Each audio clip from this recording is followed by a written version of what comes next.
Vous écoutez le Flash Actu, issu de l'épisode S504 du podcast Faut pas pousser les ISO, diffusé le jeudi 6 octobre 2022.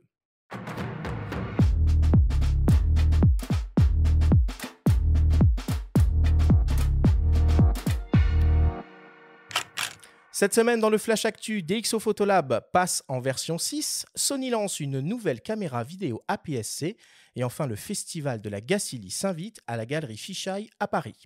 Le Flash Actu vous est présenté par Fox.fr, le site des spécialistes de l'image.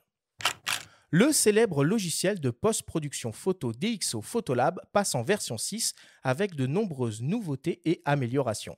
On peut citer par exemple l'apparition de la technologie de débruitage numérique Deep Prime XD qui fonctionne sur le principe des réseaux neuronaux avec une restitution encore inégalée des détails et des couleurs sur des photos RAW prises avec des hautes sensibilités ISO. Le gain annoncé est de 2,5 IL. Autrement dit, une photo prise à 4000 ISO aura un rendu similaire à une photo prise à 500 ISO. On note aussi l'apparition d'un outil Retouch qui permet de réaliser des réparations et des duplications de zones sur les images ainsi qu'une amélioration de la partie photothèque du logiciel pour l'editing des photographies. DxO ne s'arrête pas là et propose aussi la version 4 de son logiciel de correction de géométrie et de perspective, Viewpoint. On retrouve une fonction Reshape pour des corrections locales et l'intégration de nombreux guides graphiques pour affiner les alignements. DxO Photolab 6 est proposé en version Elite au prix de 219 € et la version Essential au prix de 139 €. DxO Viewpoint 4 pour sa part est proposé au prix de 99 €.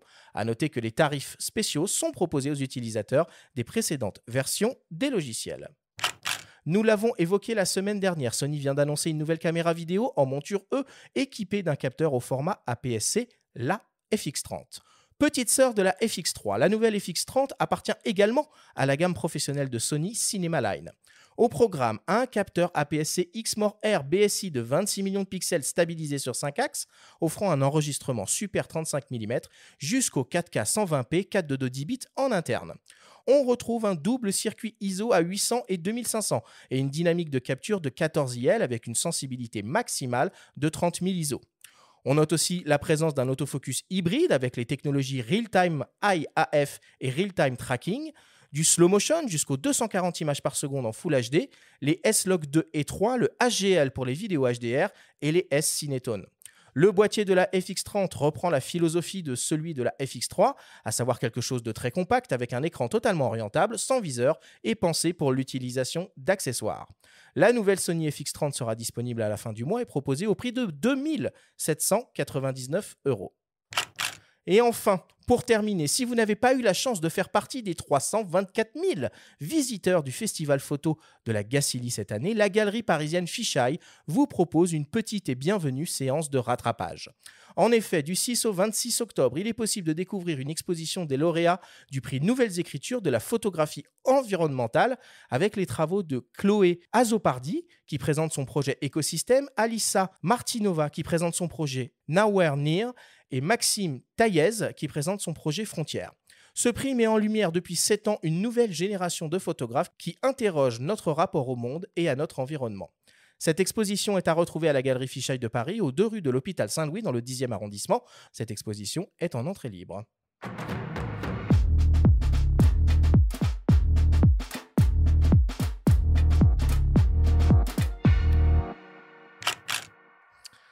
Voilà pour l'actu. Cette semaine, ça bouge côté post-production avec DxO. C'est un logiciel que tu as déjà utilisé, ça, DxO Photolab. Avec quoi tu fais ta post-prod, toi?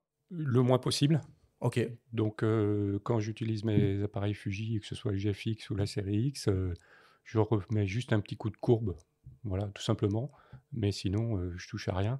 Après, je m'en sers effectivement beaucoup pour ma série montagne parce que je fais ça donc à la chambre grand format 20-25 et avec du papier direct Mhm. que je développe, donc du papier argentique que je développe donc classiquement, un révélateur, un arrêt fixateur, lavage. Et après, je le scanne. Et comme je fais tout pour que ce papier soit le plus doux possible, le résultat soit le plus doux possible, ensuite, je peux obtenir beaucoup de choses par soit Capture One, soit par Lightroom.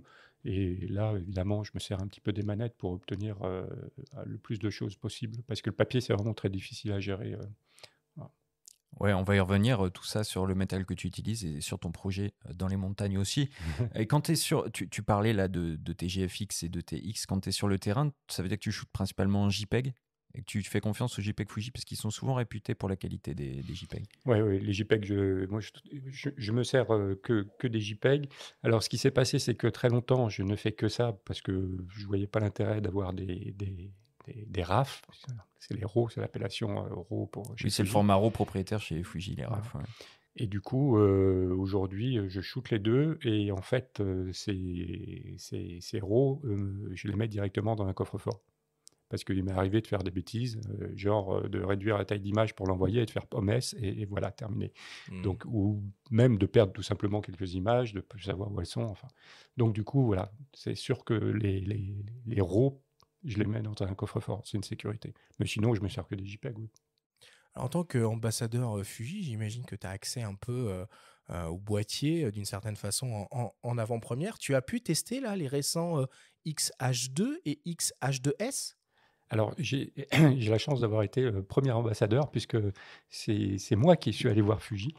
Et d'ailleurs, Franck Portelance, à l'époque, qui s'en occupait du relationnel avec les pros, était un peu effrayé. Je me souviens très bien de ces mots. Et il me dit, parce que moi, j'en avais marre d'avoir des 24-36 lourds, encombrants, avec des optiques dans tous les sens. Et quand j'ai vu ce qui sortait, je lui ai dit, écoute, voilà, je bazarde tout, ça m'intéresse.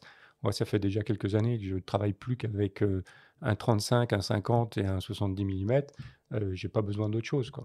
Alors évidemment, hein, comme disait Raymond tout à l'heure, on fait des choix. Bon, voilà. Et du coup, Franck était effrayé. Il m'a dit non, mais attends. Et puis du coup, c'est parti très vite. Et on a décidé ensemble de créer ce système d'ambassadeur. Alors, j'ai la chance de pouvoir essayer, effectivement, mais comme je ne suis pas gourmand, j'ai juste mes deux X Pro 3 avec quelques optiques. Et quand j'ai besoin d'un GFX, suivant leur disponibilité, oui, ils me le prêtent. Mais voilà, je n'ai pas de GFX, malheureusement, malgré que ce soit un appareil rapport qualité-prix imbattable sur le marché, ça c'est sûr. Et puis surtout, c'est que une fois qu'on a eu dans les pattes un fichier d'un GFX 50, voire 100, Ouais, c'est dur de revenir en arrière. c'est très dur de revenir en arrière. Surtout le 100 millions de pixels. Enfin, le 100S, il est extraordinaire. Ouais, enfin, les photos d'Ukraine, je suis parti, moi j'ai bossé avec un GFX 50 S2 et j'avais juste un zoom, mais les fichiers sont d'une douceur, d'une qualité. Et alors, j'ai essayé, parce qu'il y a eu 2-3 fois où dans le news, on ne fait pas toujours ce qu'on veut. Hein. Je me suis trouvé avec effectivement des blancs un peu cramés derrière. Donc là, exceptionnellement, j'ai sorti le RAF et je suis allé sur Capture One. Et incroyable, le blanc, on tire des informations sur le tous blanc. les détails, quoi. Alors que, évidemment, sur de la PSC, c'est impossible. Sur un fichier APS-C, c'est impossible. Et en tant qu'ambassadeur, si tu peux prendre parfois des modèles en avant-première, ça veut dire que tu peux faire des retours en direct à la marque, aux ingénieurs. Comment ça se passe? Oui, c'est exact. Par exemple, là, j'avais le H2 à la montagne avec moi cet été. Et pour vous dire au point où, quand même, Fuji est une entreprise qui est très intéressante pour les pros, pour la photographie, pour les amateurs, c'est qu'il y a eu, après le X Pro 2, enfin pendant le X Pro 2, ils ont invité, je ne sais plus combien nous étions, à peu près une petite dizaine de photographes internationaux au Japon. C'était donc avant le confinement. Hein. Ils nous ont invités perdus dans les bois au bord d'un lac, dans un hôtel extraordinaire à la japonaise avec que du verre, du bois. Un ryokan de fou. Voilà, bref, et je vous passe comment on a été reçus comme des princes, des rois, des empereurs, allons-y. J'allais dire des empereurs, oui, c'est plutôt... oui. Non, c'était pour pas offenser l'empereur du Japon. Et donc, du coup, voilà, 10 photographes internationaux, variés, un de mariage, l'autre de paysage, l'autre de rue, l'autre de news, enfin bref, auteur. Et ils nous ont dit, nous allons créer le X Pro 3 et on va le faire en fonction de ce que vous allez nous dire. Incroyable, hein? Pas mal. Pas mal, hein? Pas mal. Bravo pas mal. Fuji. Hein. Et ça a été le cas? Alors, oui, en grande partie. Ils ont, mais non, mais je peux comprendre. Ils sont obligés de aussi. T'es réputé pour être quelqu'un d'exigeant. Et Oui, mais moi, j'ai pas les mêmes besoins que, en général, le marché amateur. bien sûr. Le marché amateur, il aime bien avoir beaucoup de choses, pouvoir. Il achète quelque chose, donc. Alors que, franchement, moi, s'il y avait que le minimum sur le boîtier, on enlève tous les boutons, on garde vraiment comme à l'époque de l'argentique, et on fout tout dedans. Voilà. Il y a un petit côté Je argentique sur me sers. l'X-Pro 3, c'est Oui, oui. marrant. On voit dans le petit carré la sensibilité des films, un peu comme on voyait la pellicule sur les argentiques. C'est marrant, ça. Ouais, C'était ouais. un truc demandé par les photographes, ça, à l'époque. Ouais, il est très réussi. Esthétiquement, il est très agréable.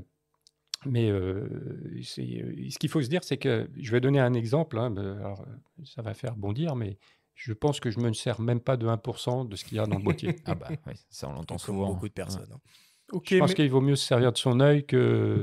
que des technos embarqués, d'intelligence artificielle, etc., etc. Oui, d'ailleurs, ça m'a effrayé tout à l'heure quand tu as Le réseau neuronal de DxO. quand tu as énoncé Non, mais- entre Sony et DxO la liste des. C'est que des anagrammes, on comprend rien. Je veux dire, je suis perdu total, quoi. On a l'impression d'être dans un truc de science-fiction.